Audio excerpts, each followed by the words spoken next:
একটা হল, তাতে 700 বা 1000 সিট, এটা তৈরি হয়েছে কবে? ইংরেজ এসছে, প্রসিনিয়াম থিয়েটারে দেখিয়েছে, আমরা ওটাকে মেনে নিয়েছি যে এটাই থিয়েটারের ফরম্যাট। আর তখন সিনেমা নেই, টেলিভিশন নেই, রেডিও নেই, কিছু নেই। বিয়ে বাড়ির মতো করে লোক থিয়েটার দেখতে যেত, দল বেঁধে থিয়েটার দেখতে যেত, কারণ ওটা ছাড়া আর কোনো জায়গায় যাওয়ার নেই। সেই সময়টা তো চলে গেছে, কিন্তু ওই দামড়া স্ট্রাকচারটা থেকে গেছে। 700 ফাঁকা সিট বসে আছে, বিয়ে বাড়ির মতো ভিড় করে তোমার থিয়েটার দেখতে আসবে। কেন আসবে? আমি নিজে যাব না। আমি যদি বাড়িতে বসে টিভিতে ভালো সিনেমা দেখতে পাই, আমি কেন খরচা করে পরিশ্রম করে একটা ওইরকম থিয়েটার দেখতে যাব? থিয়েটারের নিজের ভূমিকা পাল্টাতে হবে। থিয়েটার এরকম থাকা উচিত নয়।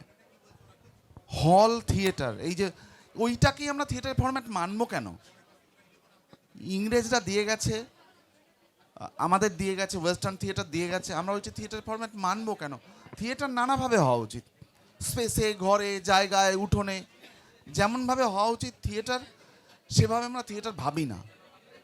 আমরা যেটাকে থিয়েটার বলছি এটা থিয়েটার নয়, সেটা হচ্ছে একটা, কি বলবো, জমিদারি গেছে, জমিদার সেজে বসে আছি। জমিদারি গেছে, কিন্তু আমার এখন কি আছে? আমি এখন একটা প্রাইভেট কোম্পানিতে চাকরি করি, কিন্তু আমার পুরনো ওই সিংহাসনের মতো একটা বড় চেয়ার রয়ে গেছে।